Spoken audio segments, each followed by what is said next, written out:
Assalamualaikum warahmatullahi wabarakatuh.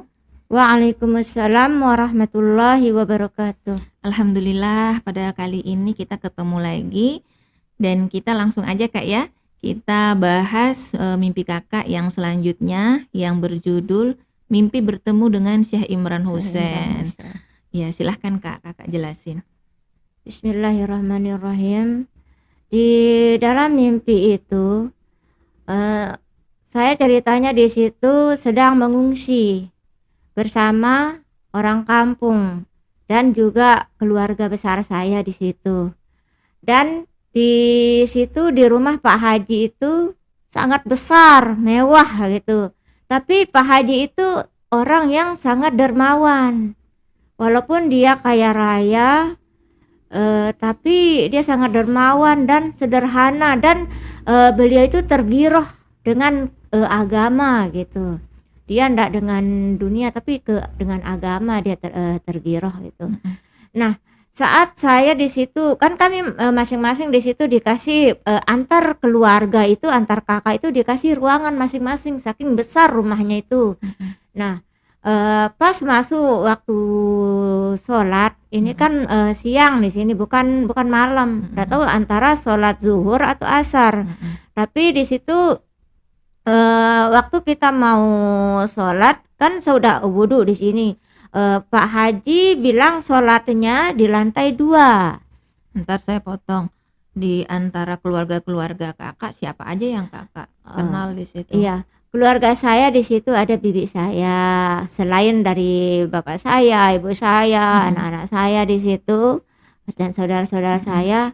Termasuk di situ ada bibi saya juga namanya Mukminah, dan ada tetangga saya juga di situ ceritanya namanya Zulhijjah di situ. Yang Kakak benar-benar ingat yang 2 ini. Itu. Memang yang 2 ini yang menonjol disebutkan di situ di dalam mimpi itu. Yang jelas sekali nama mereka berdua itu Zulhijjah dan Mukminah. Seperti sengaja difokuskan kepada dua wanita ini. Karena di situ ada muatan kode di situ Kak ya. Di Zulhijjah dan Mukminah dan Pak Haji. Dan tempat berkumpul. Tempat yang aman. Sebentar saya potong. Kalau namanya kita ke tempat, biasanya kita ngungsi di tempat yang aman atau tempat yang bagaimana Kak? Biasanya di tempat yang aman. Betul, yang namanya mengungsi tentu sebuah tempat yang aman. Ada ndak yang ngingetin tempat yang aman, di tempat berkumpulnya manusia dari segala penjuru, yang ada kata haji dan Zulhijjah. Di manakah itu? Ya di Hijaz. Tepatnya di Mekah. Ya betul, di Mekah. Jadi itu jelas itu kode menunjukkan kota Mekah.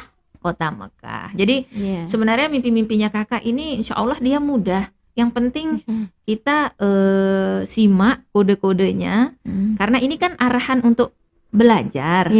Jadi belajar itu otak kita seperti dilatih.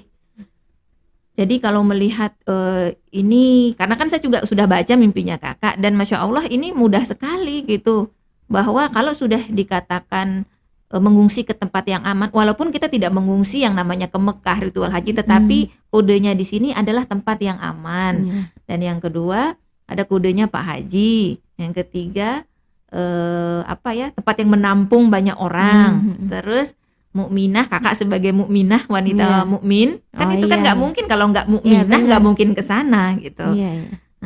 Dan kemudian Zulhijjah yang jelas ada di bulan Zulhijjah. Di bulan haji, namanya haji nggak mungkin di bulan lain kan. Kalau umroh gitu. Jadi ini isyarat. Nah, sebelum Kakak melanjutkan, biar kita tidak terlalu jauh nanti. Jadi seperti biasa kan di mimpi-mimpi Kakak yang sebelumnya, kita selalu menyetirnya ke arah apa Kak? Belajar. Apa isyarat apa yang menunjukkan kita belajar Al-Qur'an? Nah, berarti di sini kita disuruh untuk belajar apa kira-kira? Tentang haji. Pelajaran paling sulit ini. Dulu Kakak waktu mimpi itu, ini di bulan Januari tahun 2019. Kita belum bertemu. Kita belum bertemu. Walaupun pernah mungkin kita saling kenalan lewat WA ya, tapi kita nggak pernah ketemu. Kayaknya belum kita kenal kayaknya. Belum. Oke. saya ingin tanya sama kakak, penasaran. Jadi ketika kakak mimpi dan bangun, sadar nggak sih kalau ini kakak disuruh untuk belajar tentang segala sesuatu, ayat-ayat haji, hadis-hadis tentang haji atau manasik haji pelaksanaannya? Sadar nggak? Sungguh di luar dugaan. Padahal rasanya hanya gini aja sih yang saya rasain. Seneng gitu pas bangun, mimpiin Syekh Imran Husain gitu kan orang langka bisa ketemu kayak gitu, ini dimimpiin gitu, mimpiin Syekh Imran Husain kayak gimana. Terus gitu tidak rasanya. terbersit pikiran untuk belajar tentang haji? Enggak ada. Sekarang udah tahu ya. Jadi kalau sekarang kan alhamdulillah kita paham bahwa mimpi itu sebenarnya menyuruh kita untuk belajar Al-Quran dan hadis. Iya. Saya ulangi lagi di mimpi kakak yang dulu. Pertama kali ingat enggak mimpi nomor 8 kalau tidak salah ya, itu mimpi waktu kakak berada di surga, ada itu jembatan putih, sudah itu kita berikan penafsiran, kita menafsirkan bahwa itu adalah simbol jembatan Shirathul Mustaqim saat di dunia, yaitu kita harus ikuti petunjuk Al-Quran dan juga hadis, itu air, itu ilmu kan yang membawa ke surga gitu. Yang kedua, bagaimana syarat kita itu, salah satu kewajiban kita menutup aurat dengan benar sesuai dengan syariat, dengan sempurna ya, syariat Islam. Terus di mimpi yang selanjutnya yaitu mimpi nomor 9 itu tentang suasana di surga. Iya, kakak merasakan di surga, tapi di situ ada pesan penting bahwa kenapa kok kakak sepanjang bermimpi itu selalu duduk posisi tahiyat akhir. Itu berarti mengisyaratkan tentang sholat gitu, dan juga di sana mengisyaratkan tentang pentingnya untuk berbagi kebahagiaan, kenikmatan, yaitu bersedekah, berbuat kebaikan, sedekah lah intinya. Makanya kakak isyaratnya kan ketika kakak menikmati buah mangga itu nggak mau makan sendiri, selalu berasa ingin berbagi. Berarti kita simpulkan, satu ilmu, yang kedua menutup aurat, yang ketiga sholat, dan yang keempat sedekah. Nah, belum pernah kita diisyaratkan dalam mimpi ini ya untuk belajar tentang haji. Sedangkan haji itu kan termasuk dari rukun apa, Kak? Rukun Islam. Iya, rukun Islam, melaksanakan ibadah haji jika mampu. Nah, di sini kita berarti diisyaratkan untuk belajar, harus tahu tentang ayat-ayat Al-Quran tentang haji, hadis, pelaksanaannya gitu. Jadi kita tanya sama ulama, dan kita juga bisa nonton di video YouTube juga ya. Jadi itu hikmahnya ya. Jadi kita langsung ini. Jadi tadi saya potong itu kodenya. Baik, terus tadi sampai kakak cerita di naik ke lantai 2. Nah, kita stop dulu di sini. Kalau di lantai 2, lantai 2 ada enggak yang mengingatkan sama mimpi yang sebelumnya? Mimpi pintu langit di atas Ka'bah. Iya, itu di mana? Posisi di Masjidil Haram. Nah, emang kita berhaji di mana? Di Masjidil Haram. Iya, Masya Allah. Masya Allah ya. Nah, jadi itu. Jadi mimpi ini Masya Allah sangat berkaitan satu dan lainnya. Nah, jadi memang kita harus melihat ini dengan apa ya? Kalau sudah otak kita berpikir, sepertinya saya disuruh untuk belajar nih, nah gitu. Jadi kita ketika kita berpikir di mimpi yang sebelumnya, kita diarahkan, berarti ini kodenya di mimpi ini berkaitan dengan Masjidil Haram. Walaupun dalam mimpi ini bukan Masjidil Haram, tetapi mengingatkan tentang isyarat tentang haji, karena maknanya enggak satu. Lalu apa makna lainnya? Nah, seharusnya kita bersikap seperti Pak Haji itu jika kita diberikan kelapangan dalam rezeki. Sekarang saya tanya, banyak enggak sih orang kaya tetapi individual, hanya mementingkan diri mereka sendiri saja? Banyak. Tapi di sini diarahkan kepada orang yang mungkin memiliki kelapangan, rumah atau rezeki. Maka di masa-masa ketika terjadinya bencana atau kesusahan, maka berlakulah sebagaimana Pak Haji ini. Jadi yang diberikan keamanan, yang diberikan fasilitas itu bukan hanya dari keselamatan secara fisik saja. Bahkan Pak Haji ini juga mengundang siapa? Syekh Imran Husain. Berarti yang dipentingkan sama Pak Haji ini adalah kebutuhan rohani, bukan hanya kebutuhan fisik saja. Berarti hikmah yang kita dapatkan di sini selain isyarat agar kita belajar tentang ayat-ayat tentang haji, yaitu pentingnya untuk bersikap dermawan, peduli sama sesama, berkasih sayang, empati. Ini sebenarnya mudah atau sulit dilaksanakan? Mungkin sulit. Iya. Karena sulit. Jarang banget orang yang mau seperti ini. Iya. Berarti kalau sesuatu yang sulit, ada tidak yang mengingatkan kita tentang ayat Al-Quran yang sebelumnya? Kodenya pendakian yang memayahkan. Surat apa itu? Surat Al-Balad, yaitu di kata apa tadi? Aqobah, betul. Jadi di sini adalah isyarat untuk kita agar kita mau untuk menempuh Aqobah, yaitu pendakian yang memayahkan, yang salah satu contohnya adalah menolong, memberi makan pada masa kesulitan. Kesukaran. Dan ini dicontohkan salah satunya seperti Pak Haji ini. Jadi ada dua ya hikmahnya ya. Satu, contohlah Pak Haji itu memang itu salah satu dari bentuk Aqobah yang diisyaratkan dalam surat Al-Balad, dan juga ini adalah isyarat belajar bagaimana kita mengetahui tentang ayat-ayat tentang haji. Baik, jadi adegannya tadi sampai kakak ke lantai 2. Bisa diteruskan ceritanya. Setelah di lantai 2, kami sholat di sana di lantai 2. Selesai sholat, baru di situ Pak Haji menyediakan untuk makan bersama. Entah kenapa saya di dalam mimpi itu kok saya merasa seperti orang yang sok sibuk sekali di situ. Padahal kan saya di sana sebenarnya hanya tamu di situ. Kok karena ada di sana ada Syekh Imran Husain, saya seperti merasa punya, pokoknya harus andil di situ dalam menyambut Syekh Imran Husain di situ. Terus sampai saya sibuk mencari Pak Haji. Emang Pak Haji kemana? Saya nggak tahu, Pak Haji nggak ada saya lihat di situ. Mungkin dia entah ada lagi di luar rumahnya kah, dia selesai sholat itu. Padahal kan waktu sholat itu kan sama-sama kita ada di situ. Tapi mungkin ada dia urus. Tapi kok saya sok sibuk sekali di situ. Saya cari Pak Haji. Dalam mimpi itu kakak ngomong sama Syekh Imran Husain, nawari makan. Iya, saya tawari makan gitu. Tapi Syekh Imran Husain dia ndak sempat, soalnya dia sangat sibuk sekali karena habis dari sini, habis sholat, beliau akan pergi ke tempat lain lagi untuk mengisi kajian. Seperti itu yang saya rasakan di situ. Berarti yang kakak rasain, Syekh Imran Husain sangat sibuk sekali dan memiliki jadwal yang sangat padat, hingga apabila beliau ikut makan ditakutkan dia tidak bisa mengisi kajian di tempat lain karena sudah ada jadwalnya. Betul. Berarti beliau sangat mementingkan yang namanya memberikan tausiah ini kepada orang ya. Iya, benar. Nah, gitu. Jadi di situ betapa luar biasanya beliau, bukan karena beliau gengsi untuk makan, tetapi rasanya karena menunjukkan bahwa beliau sangat sibuk dan mementingkan menyampaikan informasi.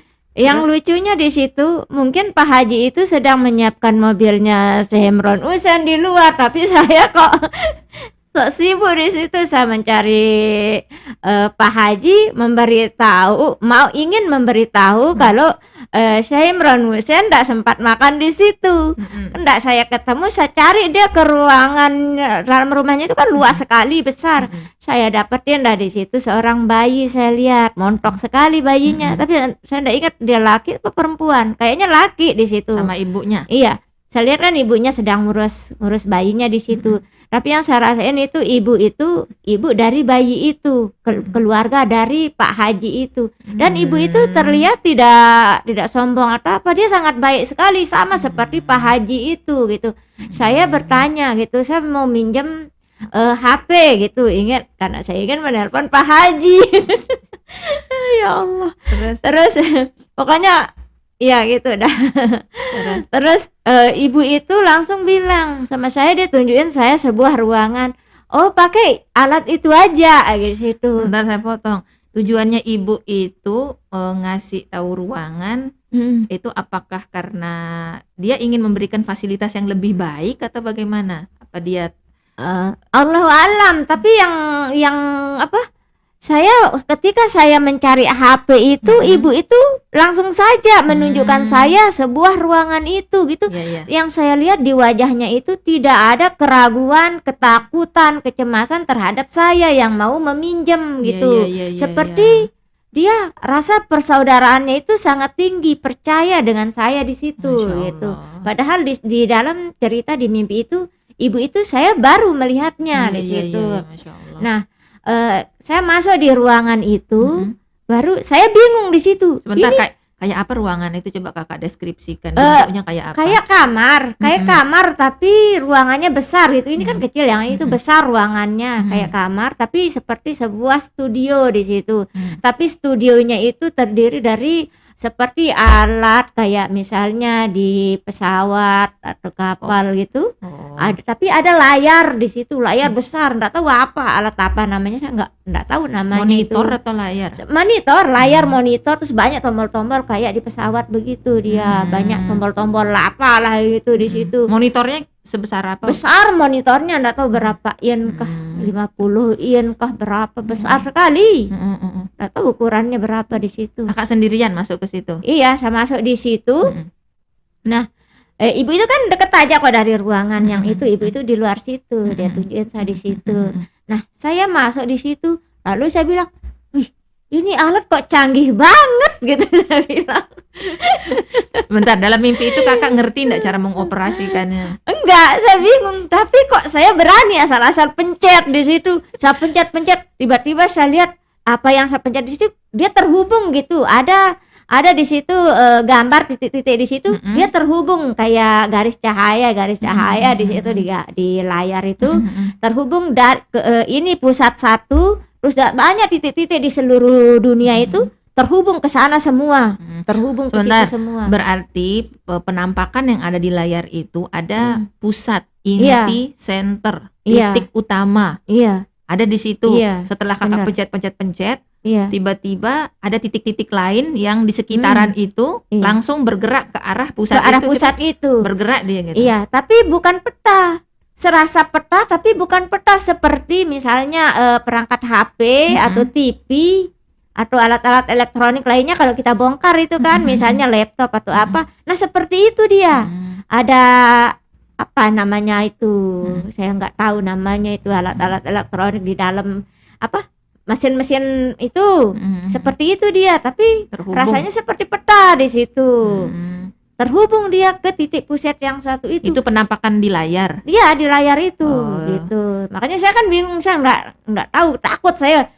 Takut saya kalau dia rusak nanti barang orang kan gimana gitu. Akhirnya saya cepat keluar gitu, meninggalkan tempat itu. Tiba-tiba saya sudah berada di tempat lain, tapi tempat lain ini rasanya kelanjutan dari yang tadi. Baik. Gitu. Tapi sebentar, kita potong dulu sebelum, karena kan ini adegannya sudah berbeda yang nanti ya. Nah, jadi kita simpulkan dulu ini biar sekali jalan. Lalu apa kaitannya kira-kira dari yang tadi kan kita sudah simpulkan bahwa ini adalah kode tentang Masjidil Haram, Ka'bah, Baitullah, haji, tempat yang aman, orang yang berbondong-bondong pergi ke sana. Jadi itu sudah mengindikasikan kita isyarat belajar tentang Masjidil Haram, Mekah, Ka'bah, haji, orang-orang berbondong-bondong datang ke sana. Seperti banyak dalam Al-Qur'an kan, salah satunya surat Al-Hajj juga, bahwa akan datang dari seluruh penjuru dunia kan orang-orang datang berhaji. Nah, jadi itu kaitannya, itu titik yang bagaimana banyak yang di sekitaran yang dimonitor itu seolah menunjukkan kepada kita bahwa titik itu adalah Ka'bah. Jadi begitu pencet, jadi itu menunjukkan bahwa Ka'bah itu adalah pusatnya. Pusatnya tempat berkumpul gitu. Bahkan kan kalau tidak salah ada penelitian yang mengatakan bahwa di Ka'bah itu adalah inti bumi atau pusatnya bumi ada di situ kan. Makanya orang melakukan tawaf di sekitaran Ka'bah itu untuk mercas energi atau gimana itu. Adalah itu penelitian yang seperti itu juga. Jadi intinya itu adalah pusat. Jadi itu sebenarnya yang kakak lihat itu punya dua makna. Makna pertama terkait dengan bahwa itu adalah Ka'bah. Sambungan dari tadi ya, haji, kode-kode Hmm. yang lain. Dan yang kedua, maknanya adalah kecanggihan teknologi. Teknologi apa? Internet. Ya, betul. Sekarang saya tanya, apa kaitannya Imran Hussein dengan kecanggihan teknologi internet? Berarti selama ini kita mengenal beliau melalui apa? Kebanyakan Internet. beliau itu dikenal melalui internet, melalui YouTube. Mungkin beliau sibuk kesana kemari kajian ya. Tetapi Masya Allah, untuk mempersingkat waktu, tempat apa, kita tidak perlu jauh-jauh datang untuk ke kajian beliau. Untuk mendapatkan ilmu tentang akhir zaman, sebagian besar manusia menggunakan media internet. Betapa pentingnya internet ini apabila digunakan sebagai sarana dakwah dan juga menyampaikan ilmu-ilmu pengetahuan yang penting. Dan salah satunya selain ilmu Al-Quran dan hadis adalah tentang ilmu akhir zaman, yaitu kita mendapatkan ilmu-ilmu dari Imran Hussein melalui teknologi internet itu. Jika memang kita gunakan untuk yang positif ya, walaupun internet juga memiliki yang negatif juga. Tapi kita di sini memilih yang positifnya, yaitu mendapatkan ilmu pengetahuan, gitu ya. Jadi dan yang ada lagi titik penting, kode bayi tadi. Kakak tahu tidak bayi tadi itu mengisyaratkan apa? Mengapa ada bayi di situ? Harusnya kan sudah ibu itu saja, nggak perlu ada bayi lagi di situ, anak kecil, bayi. Sebenarnya begini, generasi itu perlu untuk mendapat pendidikan yang benar. Kalau generasi itu sudah dididik dengan ilmu yang bertauhid, ilmu-ilmu tauhid, kemudian dididik agar mereka otak mereka itu benar-benar Qur'ani, bermental mujahidin dan banyak hal kayak gitu. Jadi betapa pentingnya untuk mendidik anak-anak atau generasi-generasi muda sekarang ini untuk diberikan kepada mereka ilmu agama. Kebanyakan anak-anak muda sekarang rata-rata pasti pegang HP. Betapa pentingnya apabila ilmu-ilmu pengetahuan penting itu diberikan kepada mereka, generasi muda ini. Jadi isyaratnya itu ya, bahwa bukan kebetulan ada anak kecil di sana, tetapi itulah generasi yang sangat diharapkan, yaitu pendidikan agama. Salah satunya di sini. Anak-anak dikasih pegang HP untuk buka internet seharusnya untuk belajar ilmu agama ya, belajar ilmu agama, bukan game itu apa itu. Betul. Jadi di situ maksud saya di sini tidak ada yang kakak lihat itu yang tidak memiliki makna. Artinya di sini juga isyarat juga bahwa keluarga Pak Haji ini luar biasa dermawan, bukan hanya dia, bahkan istrinya pun yang baru ngelihat kakak tapi kok tidak segan-segan mempercayakan untuk kakak bisa memakai alat yang canggih untuk kebutuhannya kakak pada saat itu, Masya Allah. Jadi pentingnya kita untuk saling menolong juga di situ ya, selain dari anak kecil tadi. Jadi Masya Allah kita, maksud saya sekali kakak menceritakan, langsung kita sampaikan hikmah-hikmahnya juga, sehingga baik dari kakak, saya, dan orang-orang yang ingin mengambil manfaat, insya Allah bisa langsung menjadikan ini, mudah-mudahan menjadikan hal yang bisa memotivasi diri untuk menjadi lebih baik lagi, nilai-nilai moral dah itu, nasihat-nasihat di dalamnya. Oke, silahkan dilanjutkan adegan kedua. Kakak sudah berada di mana? Tiba-tiba di situ saya sedang berjalan bersama Bulan, anak saya di situ. Nah sebentar, ini langsung aja tiba-tiba sudah di tempat lain gitu Kak ya? Iya, di tempat lain, tapi rasanya di situ saya berjalan di jalan itu habis dari situ, tapi jalan itu lurus. Dari situ maksudnya dari rumahnya Pak Haji itu, lurus jalan itu di situ. Terus tapi itu suasananya sorenya itu hampir ke mau senja gitu, tapi belum sih senja sekali, masih ada matahari, ada terlihat agak kemerah-merahan, tapi terang di situ. Mungkin sekitaran jam 5:30 lah kayak gitu, atau jam 5 sekitaran itu dia. Nah, sampai saya berjalan itu sampai di sana, ternyata saya ke tempatnya mantan bos saya. Tapi saya melihat mantan bos saya dia sedang sibuk ibu-ibu diwawancara. Iya. Ini perempuan. Mantan bos saya dia sedang sibuk wawancara. Di situ ceritanya mantan bos saya ini dia nyalek di situ, calon legislatif di situ ceritanya. Itu rumahnya itu? Iya, di rumahnya.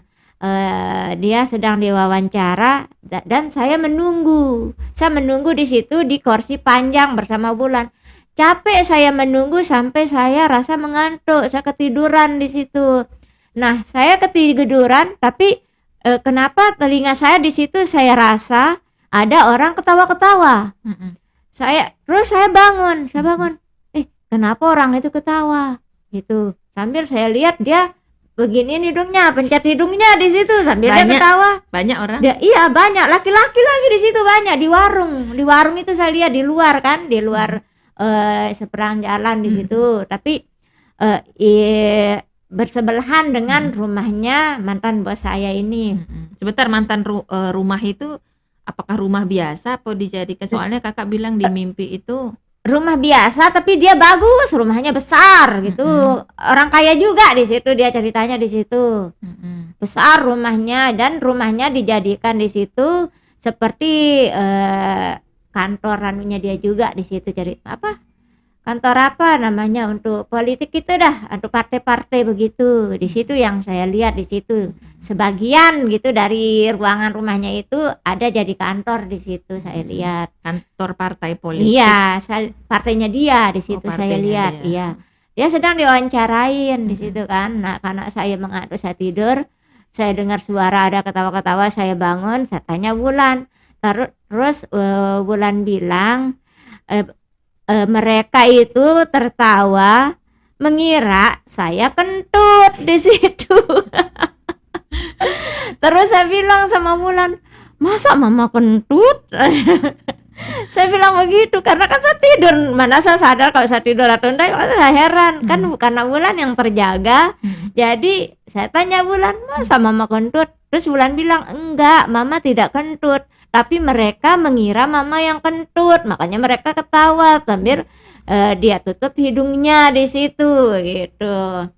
Nah, setelah lama dia ketawa, terus sampai karena saya kan merasa malu juga kan di situ saya minta maaf di situ karena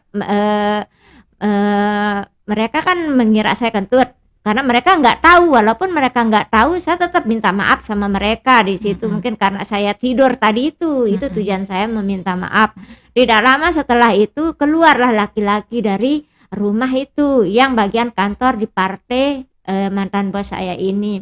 Laki-laki ini dia sakit dalam keadaan pakai infus. Dia berjalan terus bajunya aja seperti kantong kresek warna hitam, itu pun dia compang-camping bajunya itu. Baju kantong kresek warna hitam, compang-camping lagi, pakai infus kurus kering. Sana sini infusnya di tangannya, di dadanya. Ada di dadanya itu. Kan dia pakai baju. Saya enggak. Iya, dia pakai baju, tapi kan dia bajunya kan compang-camping di situ kantong kresek itu. Kelihatan berarti. Iya, di sininya. Pokoknya ribet sekali dah bapak itu. Sambil dia kurus kering dia jalan. Taunya dialah yang kentut, sambil dia jalan keluar kentutnya besar, suaranya tutut, pokoknya dia bunyi dah kentutnya sambil keluar baunya. Alhamdulillah di situ bau di mimpi itu kan? Iya bau. Terus bapak-bapak itu baru dia tersadar ternyata bukan saya yang kentut di situ. Saya merasa bersyukur di situ akhirnya ketahuan siapa yang kentut di situ. Lega kakak di situ? Iya, lega saya di situ walaupun agak menegangkan sih tadi soal kentut itu. Astagfirullah. Artinya hikmahnya harusnya kita jangan asal menuduh. Iya. Gitu kan. Tadi kan kakak dituduh kan, padahal kakak. Tapi masya Allahnya jadi salah satu nilai di sini ibrah pentingnya bahwa walaupun kakak tidak bersalah, tapi kakak merasa sudah tidak sepantasnya saya tertidur di bangku panjang di tempat umum. Jadi mungkin itu sesuatu yang nggak kurang layak lah. Dan kakak langsung tidak segan-segan meminta maaf di situ ya, masya Allah. Jadi itu betul-betul adab sekali, itu luar biasa. itu di dalam mimpi. Jadi Kakak malu sekali kan karena Luar biasa, kalau masalah kentut itu sangat memalukan. malu sekali dalam mimpi itu. Saya pun mencatatnya, ini mau dicatat Anda tidak ini, tapi dia lucu gitu, makanya saya catat di situ. Terus lega sekali ternyata Lega, yang ya sakit itu Allah. adalah seorang laki-laki Laki-laki dan yang ini keluar sepertinya dari- simbol ya. Jadi Oh. laki-laki itu keluar dari kantor yang Kantor dijadikan itu, iya. seperti partai politik dan Iya. dia laki-laki ini gila, Mm-mm. sakit, Dia sakit, Punya penyakit sakit parah, kentut. sakit kentut akut di situ dia. kalau sakit kentut aku sampai diimpus gitu berarti. Allah alam, saya juga nggak tahu ada ndak di kenyataan yang seperti ini. Padahal kan Astagfirullah. itu baju atau seperti jas hujan atau apa? Kak bilang seperti jas hujan. dalam Kantong mimpi. kresek tapi seperti baju, ya kayak jas hujan itu dah. Hmm. Kayak jas hujan tapi bahannya kayak kantong kresek itu. Jas Itu hujan bahannya. ini kan Warnanya hitam lagi. jas Ya, hujan ini apa? Sesuatu yang melindungi diri dari air. dari air hujan. Jadi, iya. Berarti dia mengcover dirinya dari air hujan. Padahal Iya, kalau iya. alam air hujan ini kan sesuatu simbol Al-Qur'an Al-Qur'an. yang baik ya. Iya, Jadi iya, mungkin benar. itu biarkan nanti kalau interpretasinya biarkan Syekh Imran Hussein saja yang menjelaskan untuk interpretasi Masya di sini ya. Allah, iya iya mimpinya Jadi untuk dia sendiri. jadi kita Iya. cukupkan interpretasi kita Iya. kepada pentingnya ayat-ayat tentang haji ya Kak Iya. ya. Jadi itu. Baik, mungkin itu saja karena Iya. sudah sambil jalan kita tadi Iya iya. menjelaskan satu demi satu Iya benar. apa namanya hikmah-hikmahnya dan manfaat-manfaatnya. Iya. Semoga bermanfaat ya buat kita Amin, semua. amin, ya Baik, Rabbal kita cukupkan Kak ya. alamin. Wabillahi taufik wal hidayah. Wassalamualaikum warahmatullahi wabarakatuh. Waalaikumsalam warahmatullahi wabarakatuh.